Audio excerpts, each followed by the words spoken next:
శుభోదయం. నారు మంచి రోట ఓ మంచి మాట ఈ శీర్షికన ఈ రోజున పిల్లల రబ్బరు బొమ్మల పిల్లల రబ్బరు బొమ్మల అవునండి. ఈనాడు పిల్లలు రబ్బర్ బొమ్మల్లా తయారయ్యారు. రబ్బర్ బొమ్మల్లా అనగానే మనం ఇంట్లో చూడంగానే ముద్దొస్తున్నాడు, బందర్ లడ్డులా ఉన్నాడు పిల్లాడు బుగ్గలతో. పిల్ల కూడా అంతే, రబ్బర్ బొమ్మలా ఉంది, బంగారు కొండలా ఉంది అని పొగట్టం వేరు. రబ్బర్ బొమ్మలా అంటే ఏ విధంగా నేను రబ్బర్ బొమ్మలా అని అన్నానో మీకు తెలియజేస్తాను. గతంలో చక్కగా పిల్లలు పుట్టంగానే పిల్లలు ఏసీ గదుల్లో ఏం పుట్టట్లే, ఐసీయూలో పెట్టట్లే. వెంటనే పిల్లలు పుట్టంగానే ఇప్పుడు పిల్లలు పుట్టి ప్రసవించిన తర్వాత ఒక నెల రోజులు, 2 నెలలు కూడా హాస్పిటల్స్లో ఉంచేస్తున్నారు. ఎందుకో తెలియదు. హీట్ స్టోరేజ్ రూమ్స్లో హీట్ చేయటానికి వాళ్ళని కొన్ని గంటల పాటు గదుల్లో కూడా పెట్టేస్తున్నారు. తెలియట్లే, ఏదో కారణం చెప్తున్నారు హాస్పిటల్స్లో. అసలు పుట్టిన పిల్లలకు జాండీస్ వస్తుందండి. ఏంటో రకరకాల వ్యాధుల పేర్లు చెప్పేయటం, డబ్బులు గుంజేయటం చిన్నపిల్లల విషయంలో, ప్రసవించిన పిల్లల విషయంలో.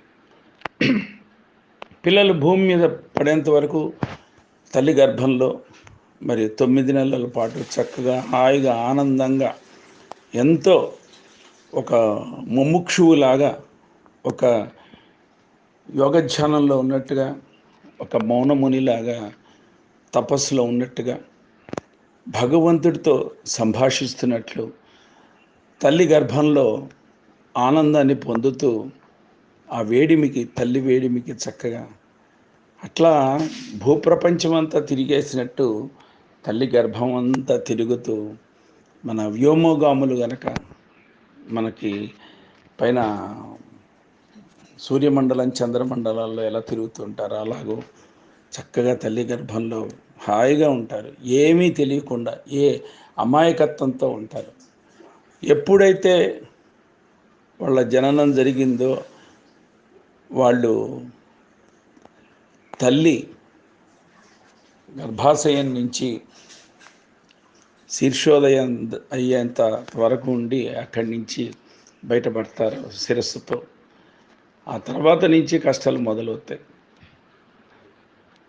కొంతమంది పిల్లల్ని మరి నిజంగా చెప్పాలంటే వాళ్ళని ఏడిపిస్తారు కూడా. అంటే వాళ్ళు ఏడిస్తేనే వాళ్ళకు ప్రాణం ఉన్నట్టుగా ఉగ్గబట్టి ఏడిపించేసేస్తారు గిల్లి. అక్కడే స్టార్ట్ అవుతుంది వాళ్ళ కష్టాలు. ఈ తర్వాత పెంపకం విషయం వచ్చేటప్పటికి ఏసీ గదుల్లోనే ఎవరు పుట్టినా కూడా ఇంటెన్సివ్ కేర్లో, సామాన్యమైన వార్డులు అవన్నీ ఉండవు. ఆపరేషన్ థియేటర్స్ ఇప్పుడంతా కూడా ఆపరేషన్సే.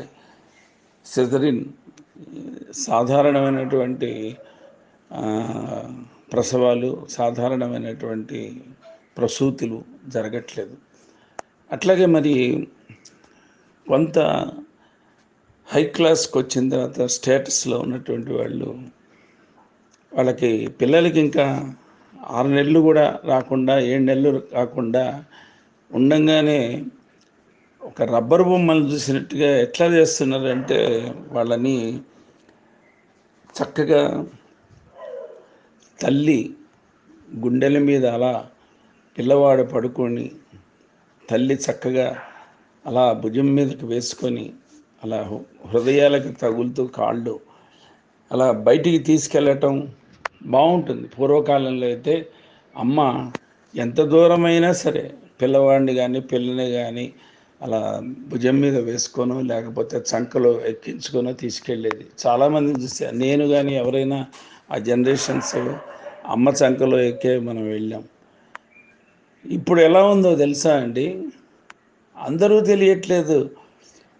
ఏదో ఒక గ్రిప్ బ్యాండ్ ఉంటుంది, అట్లా గ్రిప్ బ్యాండ్ లాగా ఒక ఫ్రంట్ కోట్ వేసేసుకుంటున్నారు. ఒక స్కూల్ బ్యాగ్ లాగా లేకపోతే క్యారీ బ్యాగ్ లాగానో ఏదో పెట్టేసేసి ఒక లగేజీ లాగా, పిల్లవాడు ఒక లగేజీ లాగా, పిల్ల లగేజీ లాగా దాంట్లో కూర్చోబెట్టేసేసి గ్రిప్పులేసి బిగదీసేసి పొట్టకు ముందు పెట్టేసేసుకోవటం, లేకపోతే వెనక్కి పెట్టేసుకోవటం చేసేస్తున్నారండి పిల్లల్ని. ఈజియెస్ట్గా అనమాట. వాళ్ళ నడక ఈజీగా ఉండాలి. ఎక్కడికైనా షాపింగ్కి వెళ్ళాలన్నా, మార్కెటింగ్కి వెళ్ళాలన్నా, ఎక్కడికి వెళ్ళాలన్నా, ఏమంటే 6 నెలల పిల్లవాడిని తీసుకొని మార్కెట్కి ఏంటండి? ఏ ఇంట్లో అమ్మ చూడదా, అత్తయ్య చూడదా, ఎవరు చూడరండి పిల్లల్ని? ఇంట్లో ఉంచేసి బయటికి వెళ్ళిపోవచ్చుగా, నువ్వు తీసుకురావచ్చుగా కూరలు, లేకపోతే నీ పని మనుషుల్ని పంపించచ్చుగా, మీ ఆయన్ని పంపించచ్చుగా. అదొక స్టైల్ అయిపోయింది ఈ రోజున. పిల్లల్ని అట్లా గ్రిప్ బ్యాండ్ లాగా తగిలించేసి దాంట్లో కూర్చోబెట్టం. వాడు ఎంత ఇబ్బంది పడుతున్నాడో, ఆ పిల్ల ఎంత నలిగిపోతుందో గ్రిప్ బ్యాండ్ మధ్యలో, ఏమీ అక్కర్లే. అంతా షో పుటప్ అన్నమాట. షో పుటప్లో ఎదురుగా అందరూ చూడాలి.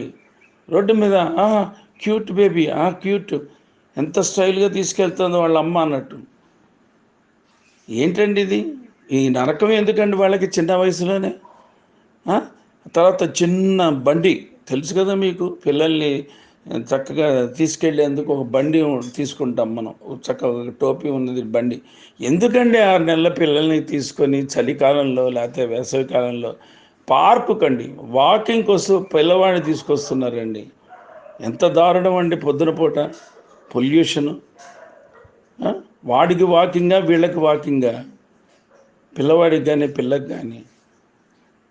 పిల్లలు పుట్టారు అంటే వాళ్ళని ఎంత భద్రంగా, ఎంత జాగ్రత్తగా చూసుకోవాలో తెలియట్లా. ఈజియెస్ట్ మెథడ్ అయిపోయి ఓ లబ్బర్ బొమ్మల్లాగా చూస్తున్నారు, లబ్బర్ బొమ్మల్లాగా ట్రీట్ చేస్తున్నారండి పిల్లల్ని. ఎత్తుకోవటం లేదు. వాళ్ళు ఏడుస్తుంటే ఏదో మ్యూజిక్ వినిపించేసేస్తారు. అంటావా మామ, అంటావా, లేకపోతే ఆర్జే హంట్ కానీ ఏదైనా మ్యూజిక్ పెట్టంగానే దానికి అలవాటు పడిపోయారు పిల్లలు కూడా. ఆ మ్యూజిక్ లేకపోతే నిద్రపోరు. చక్కగా వాళ్ళకి ఏదైనా హరే రామ హరే కృష్ణ రామ రామ హరే హరే అని నేర్పించటం, అది ఆగిపోగానే పిల్లాడు ఏడుస్తుంటే మళ్ళీ హరే రామ హరే కృష్ణ అంటే మళ్ళీ వాడు నవ్వటం, అలాంటివి ప్రాక్టీస్ అయితే ఎంత బాగుంటుందండి పెద్ద అయ్యేంత వరకు. కొంతమంది మనకి ఈ మధ్యకాలంలో ఫేస్బుక్లో కూడా చూసాం, హరే రామ హరే కృష్ణ కృష్ణ కృష్ణ హరే హరే అంటే వాడు నవ్వటం, అది ఆపంగానే ఏడుస్తాం, మళ్ళీ హరే రామ హరే కృష్ణ కృష్ణ కృష్ణ హరే హరే అంటే మళ్ళీ నవ్వటం. అది చేస్తే ఎంత ముచ్చటగా ఉంటుందండి పిల్లలకి. సరే, సో ఇది ఇలా ఉంటే ఫంక్షన్స్, ఏదైనా మ్యారేజ్ ఫంక్షన్స్, లేకపోతే ఫెలిస్టేషన్ ఫంక్షన్స్, బర్త్డే ఫంక్షన్స్, ఎక్కడికైనా సరే పిల్లల్ని తీసుకొని వెళ్ళిపోవటం 6 నెలల వాళ్ళని. అక్కడికి వెళ్ళంగానే ఎదురుగా ఏముంటుందంటే డీజే హాంట్, పెద్ద పెద్ద సౌండ్ బాక్సెస్ పెట్టేసేసి పెద్ద పెద్ద డ్రమ్స్ సౌండ్స్, వెస్ట్రన్ మ్యూజిక్, అవి ఇవి పెడుతూ, పిల్లాడి పుట్టినరోజుకి అవసరం అండి అది? అక్కడ కాక్టైల్ పార్టీలు, ఆ హడావిడిలో అసలు పిల్లవాళ్ళని పట్టించుకోవటం కానీ, చిన్నపిల్లల్ని పట్టించుకోవటం కాదు. సరే, ఆర్జే హంట్ సౌండ్ బాక్సులు పెట్టేసేసి పేట్రేగిపోతూ ఉంటుంది సౌండ్. ఆ పేట్రేగిపోతున్న సౌండ్లో ఫస్ట్ మొదటి రౌండ్లోనే, మొదటి వరుసలోనే కూర్చోవాలి షోగా. ఎదుటిగా ఫంక్షన్లో మాట్లాడే వాళ్ళని చూడాలి, వాళ్ళు వీళ్ళని చూడాలి, వీళ్ళ పిల్లల్ని చూడాలన్నట్టుగా. దాని ఎదురుగా సౌండ్ బాక్స్, దాంట్లో నుంచి కర్ణభేరీలు పగిలిపోయేంత సౌండ్ పెడతాడు వాడు. ఈ మధ్య ఒక చిన్న ఫంక్షన్కి వెళ్ళాను, ఎవరో రాజకీయ నాయకుడికి సన్మానం జరుగుతుంటే వెళ్తే, వాడికి క్యూట్ బేబీ, 6 నెలలు 7 నెలలు 8 నెలలు లేదు, వాడిని తెచ్చారు. సరే, ఆ సౌండ్కి నేనే తట్టుకోలేక వెనక్కి వెళ్ళిపోతుంటే చూసి వాళ్ళ నాన్న దగ్గరికి వెళ్ళి, సార్ ఇంత సౌండ్లో మీరైతే మీ రెసిస్టెన్స్ పవర్ ఉన్నాయి మీ చెవులకి, పిల్లలండి, లేత పిల్లలు, లేత చెవులకి ఏమైనా అవుతుందండి, వెనక్కి కూర్చోవచ్చు కదా అన్న. పొరపాటున నన్ ఆఫ్ యువర్ బిజినెస్ అన్నాడు వాడు. ఇట్లాగే అన్నాడు నన్ను, నన్ ఆఫ్ యువర్ బిజినెస్ అన్నాడు. సారీ సార్, చెప్పాలనిపించింది చెప్పానని చెప్పి వెళ్ళిపోయాను. ఏంటో తెలియదు, అసలు ఆలోచించట్లే. ఆ పిల్లల్ని పెట్టుకొని ఆనందపడుతున్నారు. ఈ పిల్లలు ఏమైపోతారు, వాళ్ళ పొజిషన్, వాళ్ళు ఏడుస్తున్నాడు, వాడు గీ బ్యా గీ బ్యా గీ బ్యా అని ఏడుస్తున్నాడు ఆ సౌండ్స్కి. అదేం పట్టించుకోకుండా ఆ పేరెంట్స్ ఇద్దరు వాళ్ళు చెప్పేటువంటి జోకులకి, ప్రసంగకర్తలు వాళ్ళు చెప్పే జోకులకి నవ్వుకుంటున్నారండి. పిల్లల భవిష్యత్తు సర్వనాశనం, ఆరోగ్యం సర్వనాశనం చేస్తున్నారు. పిల్లల్ని లబ్బరు బొమ్మల్లా చూస్తున్నారు. రోడ్ల మీదకి తేవటం, చిన్న వయసుల్లో ఫంక్షన్లకు తేవటం, మోయలేకపోవటం, బరువు మోయలేకపోతున్నారు. ఎంత ఆనందం అంటే తల్లికి బిడ్డని హృదయానికి తగిలి హృదయానికి హత్తుకుంటే ఎదిగే బిడ్డ తండ్రి గుండెలపై చిన్న చిన్న అడుగులతో గుండెల మీద కొడుతుంటే ఇదివరకు ఆనందపడేవాడు తండ్రి. ఓయ్ ఓయ్ పైకి ఎగరేస్తూ. ఈ రోజుల్లో పైకి ఎగరేయటం లేదు, ఉయ్యాలలు లేవు, ఉయ్యాలల్లో చిలక బొమ్మలు లేవు, రౌండ్గా తిరగటం అనేటువంటివి లేవు, ఆట వస్తువులు లేవు, ఏమీ లేవు. అలా తయారైపోయింది సొసైటీ. ఇప్పుడు ఇదివరకైతే పిల్లలకి చాలా చక్కగా బుగ్గన చుక్క పెట్టేవాళ్ళు, దిష్టి తగులుతుందేమో. ఇప్పుడు అసలు ఏదంటే తర్వాత చిన్న చిన్న కాలి గజ్జెలు కట్టేవాళ్ళు. ఆ ముచ్చటపడి కాళ్ళు ఆడిస్తూ ఉంటే ఆ గజ్జెల శబ్దం ఎంత బాగుంటుందండి. బాలకృష్ణుడిని చూసినట్టుగా అందంగా చూసేవాళ్ళు. ఇప్పుడు అసలు ఏంటండి, చిన్నపిల్లలకి కుక్కలతో ఆడిస్తున్నారండి. ఆ కుక్కలు వచ్చేసేసి వాడిని నాకేస్తూ ఉంటాయి, ఆ పాపను నాకేస్తూ ఉంటాయి. అది చూసి ముచ్చట పడుతున్నారు అంతే తప్ప లేనిపోయిన జబ్బులు వస్తాయి ఆ కుక్కల వల్ల అని లేదండి. అది వెళ్ళిపోయి వాడితో ఆడుకుంటూ ఉంటుంది, అది వెళ్ళి వాడు నాకుతూ ఉంటుంది, వాడు ఏడుస్తూ ఉంటాడు, ఒకవైపు వాళ్ళు నవ్వుతూ ఉంటారు పేరెంట్స్ భయపడిపోయి కుక్కకి. ఇంత చండాలంగా తయారైంది సంస్కృతి, ఇంత చండాలంగా తయారయ్యారు ఇప్పుడున్నటువంటి పిల్లల తల్లిదండ్రులు. ముఖ్యంగా చెప్పాలంటే అసలు నాన్నమ్మ అమ్మమ్మలు వాళ్ళు ఉంటే, వాళ్ళ కాలంలో ఉంటే వాళ్ళ ఒళ్ళో కూర్చోబెట్టుకొని ఆడించేవాళ్ళు. నాన్నమ్మ అమ్మమ్మలు ఎక్కడున్నారు? వృద్ధాశ్రమాల్లో ఉన్నారు, లేకపోతే కీర్తిశేషులు అయిపోయారు. వీళ్ళకేముండదు పని పాట, ఇద్దరు ఉద్యోగాలకు వెళ్ళిపోవాలి. ఆడు ఏడుస్తున్నా సరే. ఇదివరకు ఉయ్యాల్లో ఉండేది భద్రంగా చుట్టూ వలయంలాగా ఉండి, ఇప్పుడు మంచం మీద పడుకోబెడుతున్నారు. మంచం మించి దొర్లి కింద పడి దెబ్బలు తగిలేటువంటి పిల్లలు ఉన్నారు. మంచం మించి కింద పడి తల ఇది ఏడ్చిన పిల్లలు ఉన్నారు. ఎంతమంది పిల్లలు ఈ రోజుల్లో కింద పడుతున్నారండి మంచం మీద నుంచి. ఓసోసోసోసోసో అంటం అయిపోయింది. ఇదివరకు పిల్లలు అనేటువంటి వాళ్ళని ఎంత జాగ్రత్తగా, ఎంత అపురూపంగా చూసుకునేవాళ్ళు. కింద పడేవాళ్ళ పిల్లలు నలుగు పెట్టి స్నానం చేయించేవాళ్ళు. ఇప్పుడంతా కూడా పెద్ద పెద్ద షాంపూస్. పిల్లలకి షాంపూస్ అవసరమా? షాంపూస్తో స్నానాలు, పెద్ద పెద్ద సోప్స్, మనకి అడ్వర్టైజ్మెంట్స్ వస్తాయి కదా వాటిని, ఆ సోప్స్తో స్నానాలు.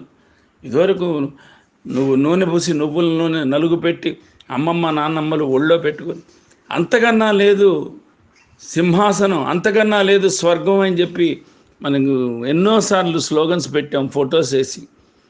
అంతకన్నా అమ్మ ఒడి కానీ, నాన్నమ్మ ఒడిలో కానీ, నాన్నమ్మ కాళ్ళు చాపుకొని మధ్యలో పడుకోబెట్టుకొని వేడివేడి నీళ్ళు చక్కగా పోస్తూ ఉంటే అంత సుఖం, అంత ఆనందపడి ఎంత బాగుండేవాళ్ళు పిల్లలు. అవి చూసి ముచ్చటపడేవాళ్ళం మేము. అలా కూర్చొని కింద కూర్చొని గొంతు మీద కూర్చొని మా సిస్టర్స్ వాళ్ళంతా కూడా కూర్చుంటే మేము మొక్కాళ్ళ మీద కూర్చొని అలా కూర్చొని చూస్తూ ముచ్చటపడేవాళ్ళం. ఆ పిల్లలు ఇక్కడెక్కడ ఉన్నాయండి ఈ రోజుల్లో? ఆయాలకి ఇచ్చేస్తున్నారు. ఇంట్లో పని మనుషులే స్నానం చేయించేస్తున్నారు, పని మనుషులే ఎత్తుకుంటున్నారు. అసలు వాళ్ళు 4 ఇళ్ళు తిరిగి వచ్చి 4 ఇళ్లలో అంట్లతో పాచి పనులు చేసి వచ్చిన వాళ్ళే స్నానాలు చేయిస్తున్నారు. ఇంకేముందంటే జబ్బులు రాక, ఆసుపత్రుల చుట్టూ చూడక తప్పమ్మా. ఎప్పుడైనా సరే బంగారం లాంటి పిల్లల్ని లబ్బరు బొమ్మల్లాగా ట్రీట్ చేయబాకండి. దయచేసి తల్లులకు చెప్తున్నాను, తండ్రులకు చెప్తున్నాను, గ్రాండ్ ఫాదర్లకు కూడా చెప్తున్నాను. పిల్లలు బంగారు బొమ్మలు, బంగారు భవిష్యత్తు కలిగినటువంటి పిల్లల్ని ఆరోగ్యకరంగా పెంచండి. వాళ్ళకి తెలివితేటలు పెరగాలి, అందంగా పెరగాలి, చక్కగా ఆరోగ్యప్రదంగా పెరగాలి. ముందు పిల్లలు దేవుడిచ్చినటువంటి వరాలు. పిల్లలు లేక ఏడ్చేవాళ్ళు బోళ్ళు మంది ఉన్నారు. పిల్లలు పుట్టి మన పిల్లల్ని నిర్లక్ష్యం చేసుకుంటే, రబ్బరు బొమ్మల్లా చూస్తే, ప్లాస్టిక్ బొమ్మల్లా చూస్తే, షోకేసుల్లో బొమ్మల్లా చూస్తే, కొండపల్లి బొమ్మల్లా చూస్తే చూసి ముచ్చటపడదాం అంతే తప్ప రోడ్ల మీద తిప్పటం ఏంటి? రోడ్ల మీద తిప్పటం ఏంటంటే తప్పండి. వాళ్ళకి శబ్ద కాలుష్యం, వాయు కాలుష్యం అంటకూడదు, వాళ్ళకు జల కాలుష్యం అంటకూడదు. పొద్దున్నే ఫ్రిడ్జ్ వాటర్ ఇవ్వటం. ఈ మధ్యకాలంలో మీరు నమ్మరు, ఆశ్చర్యకరం, 1 ఏడు 2 ఏళ్ళు వచ్చిన పిల్లలకు చికెన్ ముక్కలు పెడుతున్నారు. అవసరం అండి? వాడు 1వ ఏటి నుంచే చికెన్ ముక్కలు అలవాటు చేసేస్తున్నారు. నాన్ వెజ్ గొంతులో ముక్క దిగకుండా గొంతుకు అడ్డం పడితే ప్రాణాలే పోతాయి. అది ఆలోచించట్లే. బొమ్మలతో ఆడుకుంటున్నట్టు ఆడుకుంటున్నారండి పిల్లల్ని. చాలా తప్పు చేస్తున్నారు. చికెన్ ముక్కల 1వ ఏడుకి 2వ ఏడుకి మా వాడికి 2వ ఏడునే చికెన్ ముక్కలు అలవాటు అయిపోయినాయండి అని చెప్తున్నారు. నేను ఎన్నోసార్లు అడిగి, ఏంటండి వాళ్ళ వయసు ఎంత, వాళ్ళెంత అండి, వాడికి చికెన్ ముక్క పెడుతున్నారు ఏంటండి అంటే, ఇప్పటి నుంచే అలవాటు చేస్తున్నామండి అంటే ఇప్పటి నుంచే ఫ్యాట్ బాడీ చేసి ఇప్పటి నుంచే కొలెస్ట్రాల్ పెంచేయండి. సిగ్గుశరం లేకపోతే సరే. అంటున్నానని కాదు, అట్లా పెంచే తల్లిదండ్రులు నేను అంటున్నాను, అందరినీ అన్ను నేను. సో అందుకని నేను చెప్పదలుచుకుంది ఒక్కటేనండి, ఒక్కటే, బంగారంలా పెంచండి పిల్లల ఎదుగుదల వరకు. వాళ్ళకు ఒక వయసు వచ్చేంత వరకు చాలా అపురూపంగా చూడండి. 8 ఏళ్ళు 9 ఏళ్ళు 10 ఏళ్ళు అంతవరకు. ఆ తర్వాత చక్కగా వాళ్ళ దాన్ని వాళ్ళు పెరుగుతారు. 10 ఏళ్ళ దాకా మీరు ఒక విత్తనాన్ని నాటి వాడిని ఒక మంచి సుశిక్షితుడిగా చేస్తే, సుశిక్షితురాలుగా చేస్తే, తర్వాత ఆటోమేటిక్గా ఆ పంధాలనే వాళ్ళు పయనిస్తారు. కానీ అరే రే రే రే రే రే పుట్టిన వెంటనే 6వ నెలలోనో 4వ నెలలోనో 5వ నెలలోనో ఏంటండి, పిల్లల్ని కంటే 9 నెలలు మోసి, నవమాసాలు మోసామే, నవమాసాలు మోసి పెయిన్స్ అనుభవించి, ప్రసవ వేదన అనుభవించి కన్న తర్వాత ఇదేనా వాళ్ళకి మీరు ఇచ్చే శిక్ష? రక్షగా ఉండాల్సిన తల్లిదండ్రులు శిక్ష విధిస్తే ఎలాగో? Take care of your children, take care of your children's health and wealth. స్వస్తి. భవదీయుడు నారు మంచి.